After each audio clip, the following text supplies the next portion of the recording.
सुनसान अंधेरी रातों में जब दबे पांव कोई आता है, तब अपराधों के साए में मासूम का दम घुट जाता है।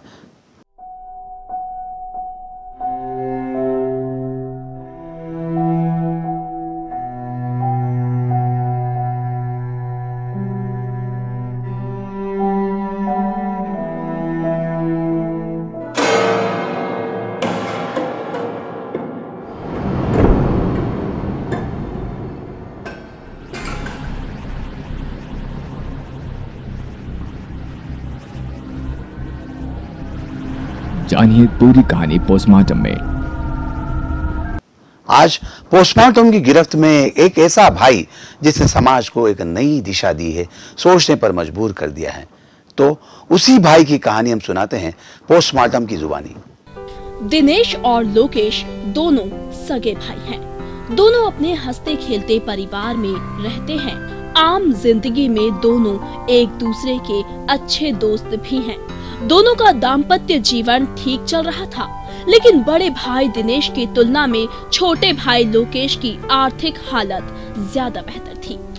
भाई थैंक यू, आज मैं जो भी हूँ सब आपके आशीर्वाद से है। अरे पगले, ये तो तेरी मेहनत है यार, वो तेरा वो हमारा है। अबे हम क्या घेर है क्या हैं? बोलना। सही बात है, सही बात।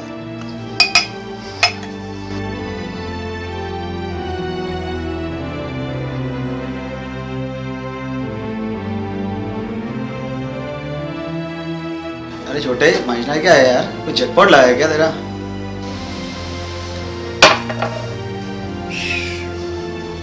कहा ना भैया, आपका आशीर्वाद है।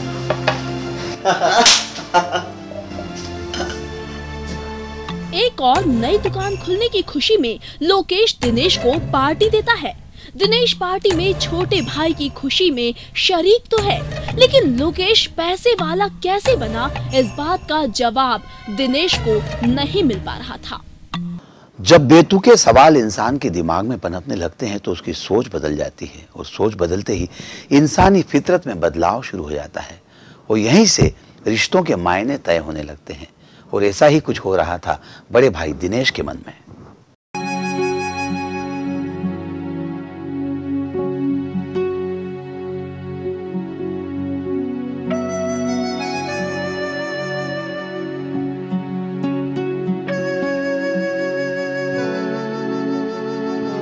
क्या बात है भैया, आज अचानक? बस ऐसे ही निकल रहा था, सोचा था ऐसे मिलते चलूँ मैं वैसे। अच्छा भैया, वो काम कैसा चल रहा है? अभी क्या है ना, तो ये जैकपॉट नहीं लगा ना। दिनेश को मन ही मन में यह बात खाई जा रही थी कि आखिर छोटा भाई लोकेश जीवन में आगे कैसे बढ़ा और उसके पास इतना पैसा कहां से आया। वह जब भी इसके बारे में जानने की कोशिश करता है, लोकेश उसे हंसकर टाल देता है, और यही हंसी बड़े भाई दिनेश को चुभने लगी थी। देख दिनेश, टेंशन मत ले। अरे कैसे नहीं लो यार, बताता ही नहीं यार, क्या कर रहा है, कहाँ जा रही है, पता ही नहीं चल रहा है उसका। कुछ करते हैं उसका। क्या करते बताओ। एक रास्ता है मेरे पास। क्या?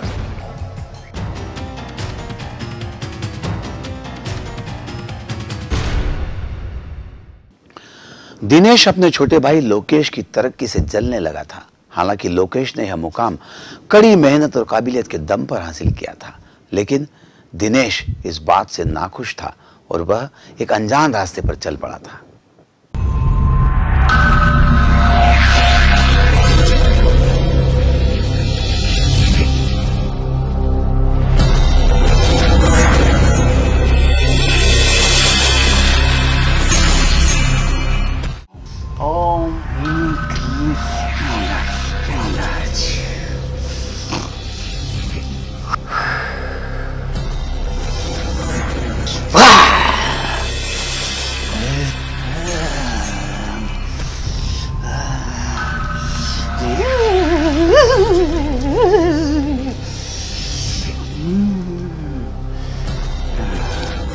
बोल, क्या समस्या है? बोल। दरअसल मेरा भाई क्या? डर मत। दरअसल मेरा भाई बाबा साहब।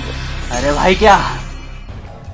अपने छोटे भाई लोकेश की तरक्की से जलने वाला दिनेश बंगाली बाबा को अपनी समस्या के बारे में बताता है। बंगाली बाबा तांत्रिक विद्या से उसकी इस पीड़ा को दूर करने का वचन देता है।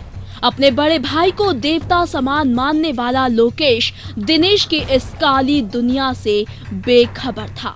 बाबा के बताए नुस्खों पर दिनेश अब अपने छोटे भाई की तरक्की का राज खोलने के लिए उसकी बातों में आ जाता है।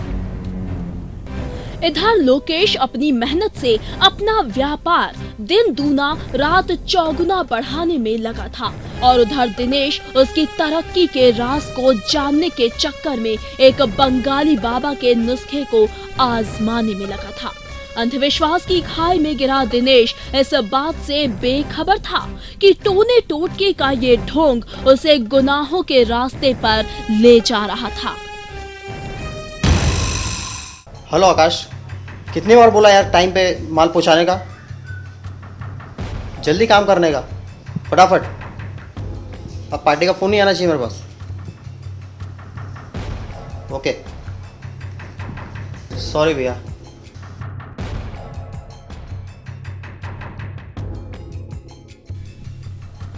दिनेश छोटे भाई लोकेश के घर कभी कभार आ जाया करता था। उसका हाल जानने के बहाने वह उसकी तरक्की के बारे में भी जान जाता था। छोटे भाई को क्या पता था कि बड़ा भाई अब टोने टोटके के सहारे उसकी जिंदगी को दांव पर लगाने में तुला हुआ है। दिनेश दिन ब दिन अब उससे दूर होता जा रहा था। छोटे भाई की तरक्की और घर का सुख अब दिनेश से बर्दाश्त नहीं हो पा रहा था। वह भी लोकेश की तरह जिंदगी जीना चाहता तो था, लेकिन मेहनत से नहीं बल्कि मंत्र और तंत्र से। इधर दिनेश को जरा भी भनक नहीं थी कि वह तंत्रों की काली दुनिया में उलझता जा रहा है और बंगाली बाबा के षड्यंत्र में फंसते जा रहा है। बंगाली बाबा दिनेश को रोज कोई ना कोई नया टोटका बताकर उससे पैसे ऐंठ लेता और दिनेश को गुनाहों के रास्ते पर चलने के लिए सम्मोहित कर लेता। आखिरकार कई महीनों तक ढोंग पाखंड करने के बाद बंगाली बाबा ने दिनेश को वो राज बता ही दिया जिसकी वजह से लोकेश तरक्की कर रहा था। दिनेश मेहनत के मूल मंत्र को समझने की जगह टोने टोटके पर विश्वास करने लगा था। क्या कोई पाखंडी बाबा किसी की किस्मत बदल सकता है? नहीं, लेकिन दिनेश को पाखंडी बाबा पर विश्वास था। उसकी आंख पर नफरत और जलन का पर्दा चढ़ा हुआ था। तो आइए देखते हैं उस पाखंडी बाबा ने दिनेश को कौन सा रास्ता बताया।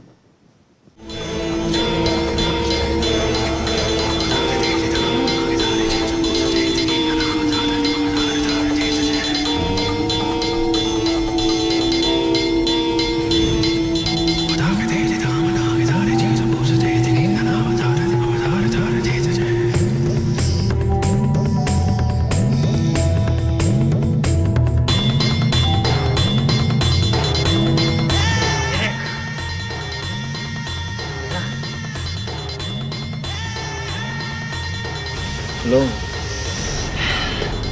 जा घर। और उसके घर के नीचे एक घड़ा गड़ा हुआ है, उसी की वजह से वो क्या कर रहा है? तरक्की कर रहा है, समझ गया? जब तक तू वो घड़ा नहीं निकाल के फेंकेगा, जब तक तेरा उद्धार नहीं होगा। क्या नहीं होगा? उद्धार नहीं होगा साहब। तो कैसे करना पड़ेगा वो सब? घड़ा उखाड़ और फेंक दे। घड़ा निकाल के फेंक रहा है, जा। बंगाली बाबा ने दिनेश को बताया कि लोकेश के घर के नीचे एक घड़ा है जो उसे तरक्की दिला रहा है। उसकी वजह से ही दिनेश आगे नहीं बढ़ पा रहा है। बाबा अपने ढोंग और पाखंड से दिनेश को अपने वश में कर लेता है और यकीन दिलाता है कि अगर वह उसकी बात मान ले तो दिनेश की तरक्की होगी और उसके भाई को सबक मिलेगा। दिनेश बाबा की बातों में आ जाता है।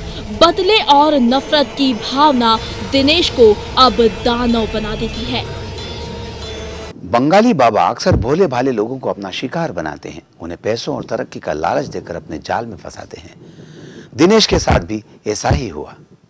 दिनेश अपने छोटे भाई लोकेश को पहले बिजनेस के बहाने अपने शहर ले जाता है। वहां उसे बिजनेस के नए ऑफर के बारे में बताकर उससे झूठ बोलकर फंसाता है। लोकेश को इस बात का जरा भी अंदेशा नहीं था कि उसके भाई दिनेश के दिमाग में क्या चल रहा है। घर से गए लोकेश को अब हफ्तों हो जाते हैं, लेकिन उसकी कोई खबर नहीं आती। एक दिन दिनेश पूजा और बताता है कि लोकेश एक नए बिजनेस में है और खूब पैसा कमा रहा है और अब वह उसे भी अपने पास बुला रहा है। पूजा दिनेश की बातों में आ जाती है और लोकेश की तरह वह भी दिनेश की साजिश का शिकार हो जाती है और खो जाती है एक अंधेरी दुनिया में।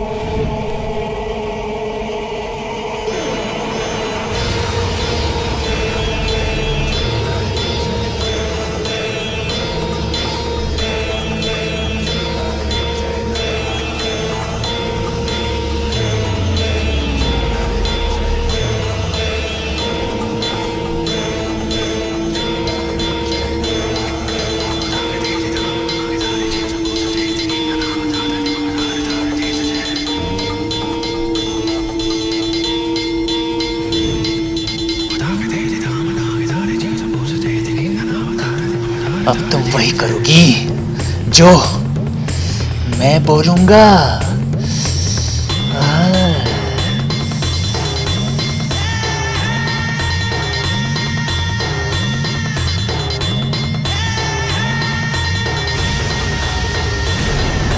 मजा आएगा वहाँ पर, एक नंबर वहाँ पर जो लोग है ना, पापा ही वहीं पे मिलेंगे आपको ना।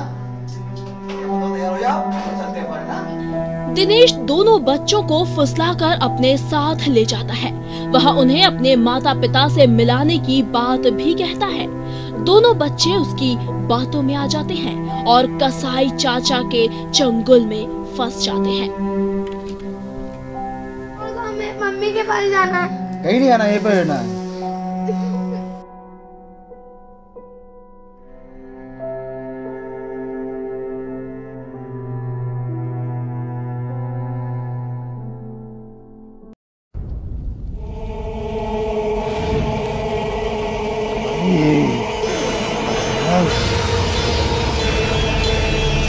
बलि शिकारो।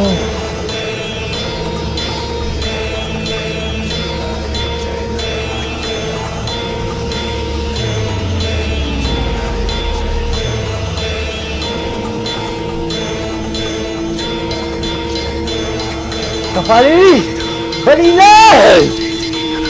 दिनेश बच्चों को धोखे से बंगाली बाबा के पास ले जाता है। चापलूस बाबा उन पर तंत्र क्रिया करता है।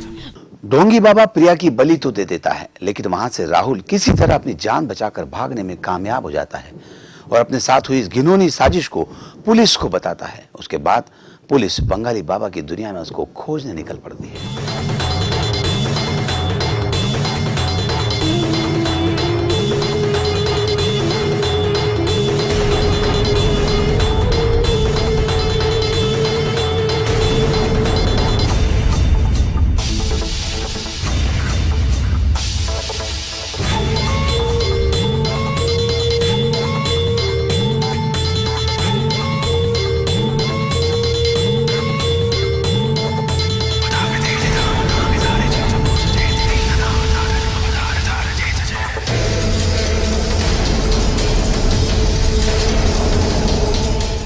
पुलिस जब बंगाली बाबा और दिनेश को गिरफ्तार करती है और पूछताछ के बाद जो सच सामने आता है वो दिल दहला देने वाला होता है।